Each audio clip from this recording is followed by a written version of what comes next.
Anchor Shyamala ఓవైపు movie promotions, మరోవైపు TV ఛానల్స్లలో anchoring, ఇంకోవైపు సినిమాలలో యాక్టర్గా ఛాన్స్లు. ఇది చాలవన్నట్టు రియాలిటీ షోలో ఆఫర్లు, సెలబ్రిటీ లైఫ్. కానీ ఇవన్నీ శ్యామలకు నచ్చలేదు. రాజకీయాల్లోకి ఎంట్రీ ఇచ్చింది. వస్తూనే ప్రతిపక్షాలపై తనదైన శైలిలో విరుచుకుపడింది. సినిమాలలో కౌంటర్ ఇచ్చినట్టు కాదు కదా, ప్రతిపక్షాలు ఊరుకో కదా, రివర్స్ కౌంటర్స్ ఇచ్చాయి. శ్యామల న్యూడ్ పిక్స్ అంటూ అమెరికాలో సెక్స్ రాకెట్లో ఈమె ఉందంటూ వార్తలు వచ్చాయి. మరి శ్యామల లైఫ్లో ఉన్న చీకటి నిజాలేంటి? లైఫ్లో తనకున్న రిగ్రెట్స్ గురించి చెబుతూ ఎందుకు ఎమోషనల్ అయింది? Watch the story. కాకినాడలో ఓ బ్రాహ్మణ కుటుంబంలో 1989 నవంబర్ 5న పుట్టింది శ్యామల. తల్లి సుజాత, తండ్రి రామకృష్ణ. ఎన్నో పూజలు, వ్రతాలు చేసిన తర్వాతే శ్యామల పుట్టిందని చెబుతుంటారు వారి బంధువులు. ఎందుకంటే సుజాత, రామకృష్ణలకు పెళ్లైన 23 ఏళ్ల తర్వాత పుట్టింది. దీంతో అల్లారుముద్దుగానే పెంచారు. కానీ దురదృష్టం వెంటాడి శ్యామల పుట్టిన ఏడాదికే తండ్రి చనిపోయారు. అప్పటి వరకు ఇంటి గడప దాటి బయట అడుగు పెట్టని సుజాతపై కుటుంబ పోషణ భారం పడింది. కూతురు భవిష్యత్తు కోసం పనిలో చేరాలని అనుకుంది. అలా తనకు తెలిసిన వారి ద్వారా ఓ ఆస్పత్రిలో ఆయాలా పనికి చేరింది. అలా వచ్చిన డబ్బు కేవలం కుటుంబ పోషణకే సరిపోవటంతో శ్యామలను గవర్నమెంట్ స్కూల్లోనే జాయిన్ చేసింది సుజాత. అలా కాకినాడలోని గవర్నమెంట్ స్కూల్లోనే చదువుకుంది శ్యామల. బ్రాహ్మణ కుటుంబం నుంచి వచ్చినా చదువు అంతంత మాత్రంగానే ఉండేది. కానీ కల్చరల్ యాక్టివిటీస్లో మాత్రం ముందుండేది. అలా చిన్నప్పటి నుంచే డాన్సులు వేయటం, పాటలు పాడటంలో నెంబర్ 1గా ఉండేది. అంతేకాకుండా ఏదైనా నాటకం వేస్తే ఫస్ట్ ప్రైజ్ తనకే వచ్చేది. అంతలా యాక్ట్ చేసేది శ్యామల. ఇక చుట్టుపక్కల ఉండే ఫ్రెండ్స్, టీచర్స్ మెచ్చుకోవటంతో మనసంతా యాక్టింగ్ వైపు మళ్లింది. దీంతో చదువు అటకెక్కింది. అలా 10వ తరగతి ఫెయిల్ అవటంతో తనకు చదువంటే ఇంట్రెస్ట్ లేదని, తాను సినిమాల్లోకి వెళ్తానని చెప్పింది. అయితే అంతకుముందే ఓ సీరియల్లో యాక్ట్ చేయటం కోసం ఆడిషన్కు వెళ్లినా సెలెక్ట్ కాకపోవటంతో ఇంటికి వచ్చేసింది శ్యామల. ఇక యాక్టింగ్ వైపు వెళ్తానని కూతురు చెప్పినప్పుడు తల్లి సుజాత మొదట ఒప్పుకోలేదు. నువ్వు అక్కడ ఇమ్మడలేవు అని చెప్పి చూసింది. కానీ శ్యామల మొండిపట్టు పట్టడం, కుటుంబ ఆర్థిక పరిస్థితి అంతంత మాత్రమే కావటంతో నీ ఇష్టమని చెప్పేశారు సుజాత. అలా 2005లో హైదరాబాద్కు వచ్చేసింది శ్యామల. తల్లిని వెంట పెట్టుకుని ఎన్నో సినిమాల ఆఫీసుల చుట్టూ, డైరెక్టర్ల ఆఫీసుల చుట్టూ తిరిగింది. కానీ సినిమాలలో ఛాన్సులు రాలేదు. దీంతో బుల్లితెరపై అవకాశాల కోసం ప్రయత్నాలు మొదలుపెట్టింది. సరిగ్గా అప్పుడే దూరదర్శన్లో స్టార్ట్ అవబోతున్న వివాహ బంధం సీరియల్కు ఆడిషన్ ఇస్తే అందులో చిన్న క్యారెక్టర్ ఇచ్చారు. ఇక ఇందులో యాక్ట్ చేస్తున్నప్పుడే అక్కడే పనిచేసే ఓ మేనేజర్తో అయిన పరిచయంతో లయ అనే సీరియల్లో మెయిన్ క్యారెక్టర్ చేసే అవకాశం వచ్చింది. ఓ పక్క తెలుగు సీరియల్స్ లో యాక్ట్ చేస్తూనే మరో పక్క తమిళ సీరియల్స్ లో కూడా నటించడం మొదలుపెట్టింది శ్యామల. కానీ అనుకున్నంత ఫేము, డబ్బు మాత్రం రాలేదు. దీంతో ఫ్యామిలీ ఆర్థిక కష్టాలు మాత్రం పోలేదు. ఈ క్రమంలోనే జగదేక వీరుడు అతిలోక సుందరి అనే సీరియల్ తెలుగులో మొదలైంది. అక్కడే తన తోటి యాక్టర్ నరసింహారెడ్డి పరిచయం అయ్యాడు. అప్పటికి తన వయసు కేవలం 17 ఏళ్లు మాత్రమే. ఇక వీరి పరిచయం కాస్త ప్రేమగా మారింది. ఇక ఇంట్లో చెప్పి పెళ్లి చేసుకుందామని అనుకున్నారు. నరసింహ ఇంట్లో వారు ఓకే చెప్పినా శ్యామల తల్లి వీరి పెళ్లికి ఒప్పుకోలేదు. ఇద్దరి కులాలు వేరు. వారు రెడ్డీసు, మనం బ్రాహ్మిన్స్.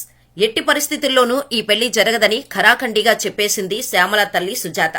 కానీ శ్యామల వినకుండా అబ్బాయి చాలా మంచోడు, ఒక్కసారి మాట్లాడితే నీ ఒపీనియన్ మారుతుందని నచ్చచెప్పటంతో ఇంటికి రమ్మని చెప్పింది సుజాత. దీంతో నరసింహాని వాళ్ళ ఇంటికి రమ్మని చెప్పి డేటు, టైము ఫిక్స్ చేశారు. తీరా నరసింహ శ్యామల ఇంటికి వెళ్లేసరికి ఆమె బావలు, బాబాయిలు, మామయ్యలు అందరూ వరుస పెట్టి కూర్చున్నారు. ఒకరిని మించి మరొకరు క్వశ్చన్స్ అడగటం మొదలుపెట్టారు. చివరికి మీ పేరెంట్స్ ని పిలువు, మాట్లాడదాం అని నరసింహతో చెప్పారు శ్యామల ఫ్యామిలీ. కానీ అప్పటికి నరసింహ అమ్మ అమెరికాలో ఉంది. ఇదే విషయాన్ని చెబితే శ్యామల ఫ్యామిలీ నమ్మలేదు. ఫోన్లో మాట్లాడిస్తా అని నరసింహ బతిమలాడినా పెళ్లి జరగదు పో అని ముఖం మీద చెప్పేశారు. ఇక నరసింహ బతిమలాడేసరికి 2 ఏళ్ల వరకు ఇద్దరూ కలిసే ఉంటే ఇద్దరికీ పెళ్లి చేస్తాం, అప్పటికి మీ పేరెంట్స్ వస్తారు కదా అని శ్యామల తల్లి, ఇతర బంధువులు అన్నారు. ఆ మాటలు నమ్మి నరసింహ ఓకే చెప్పాడు. కానీ ఆ మరుసటి రోజే శ్యామల షూటింగ్ నుంచి తనను తీసుకుని వెళ్లిపోవటానికి ఆమె ఫ్యామిలీ మెంబర్స్ వచ్చారు. కరెక్ట్గా అప్పుడు అభిషేకం సీరియల్ జరుగుతోంది. ఇక సెట్లోకి వెళ్లి డైరెక్టర్ని కన్విన్స్ చేసి శ్యామలను ఇంటికి తీసుకుని వెళ్లిపోవటానికి ప్లాన్ చేసుకున్నారు వారి ఫ్యామిలీ మెంబర్స్. ఎక్కడ నరసింహకు ఫోన్ చేసి చెప్పేస్తుందోనని తన దగ్గర ఉన్న ఫోన్ లాగేసుకున్నారు. దీంతో తనతో పాటు అక్కడే సీరియల్లో వర్క్ చేస్తున్న హరితేజ ఫోన్ తీసుకుని నరసింహకు ఫోన్ చేసి సిచ్యువేషన్ ని చెప్పింది. దీంతో తనొస్తే ప్రాబ్లం మరింత పెద్దదవుతుందని ప్రొడక్షన్ మేనేజర్ వంశీని పంపించాడు నరసింహ. సెట్లో నుంచి శ్యామలను తీసుకొని వెళ్లటానికి వీల్లేదని అతను చెప్పటంతో శ్యామల బావ అతనితో గొడవ పడ్డాడు.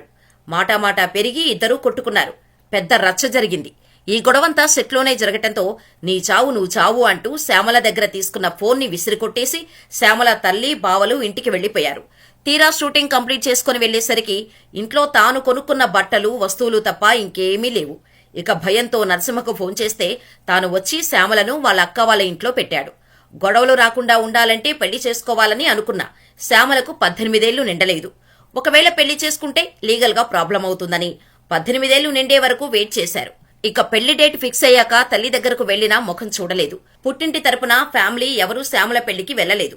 పెళ్లి మరో గంటలో ఉందనగా తల్లికి ఎన్నిసార్లు ఫోన్ చేసినా లిఫ్ట్ చేయలేదు.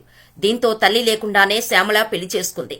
కానీ పెళ్లయ్యి బాబు పుట్టాక శ్యామల తల్లి సుజాతకు నమ్మకం కుదిరి వీరి ఫ్యామిలీతో కలిసిపోయింది. దాదాపు పెళ్లైన 2 ఏళ్ల తర్వాత తన తల్లి వచ్చిందని, తల్లి ఒప్పుకునే వరకు పెళ్లి చేసుకోకుండా ఉండాల్సిందని, అట్లీస్ట్ పెళ్లికి వచ్చి అక్షంతలు వేయాలని బతిమిలాడినా బాగున్ను, ఇదొక్కటే నా లైఫ్ లో ఉన్న రీగ్రెట్ అంటూ శ్యామల ఓ ఇంటర్వ్యూలో చెప్పింది. ఇక పెళ్లి తర్వాత సినిమాలలో ట్రై చేయటం మొదలుపెట్టింది.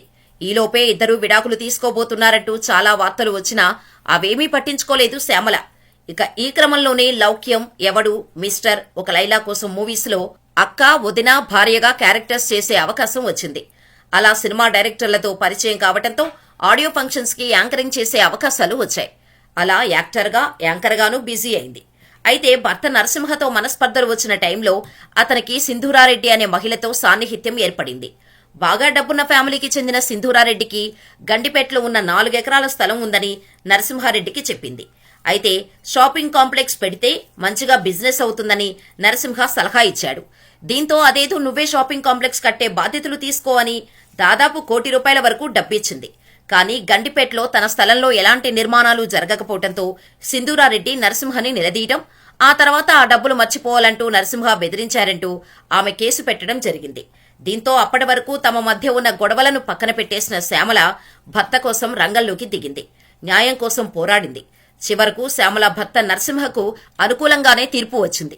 ఇక ఆ తర్వాత వరుస పెట్టి సినిమాలలో అవకాశాలు రావటంతో ఇక బుల్లితెరను వదిలేసి సినిమాలో సెటిల్ అయిపోతుందని అందరూ అనుకుంటున్న టైంలోనే శ్యామల వైసీపీలో చేరి బిగ్ ట్విస్ట్ ఇచ్చింది. వైసీపీలోకి చేరడమే కాకుండా 2024 ఎన్నికలలో వైసీపీ తరపున ప్రచారం కూడా మొదలుపెట్టింది.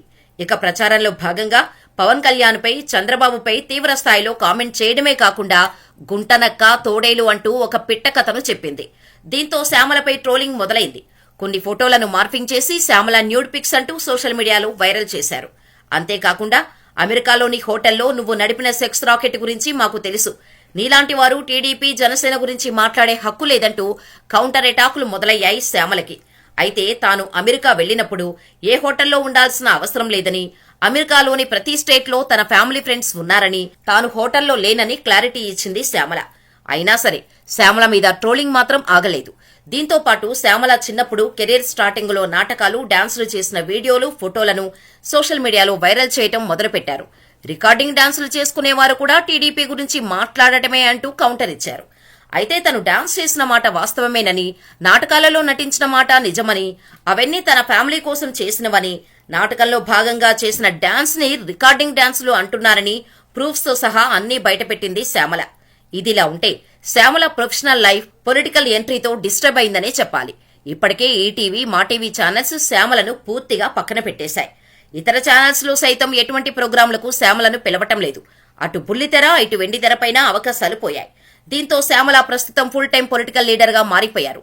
వైసీపీ శ్యామలను వైసీపీ అధికార ప్రతినిధిగా హోదా ఇవ్వటంతో ప్రస్తుతం పొలిటికల్ గా దూకుడుగా ఉంటూ ప్రతి విషయంపైన స్పందిస్తోంది శ్యామల. ఇది శ్యామల లైఫ్ స్టోరీ. మరి శ్యామల గురించి మీరేమనుకుంటున్నారో మాకు కామెంట్ చేయండి.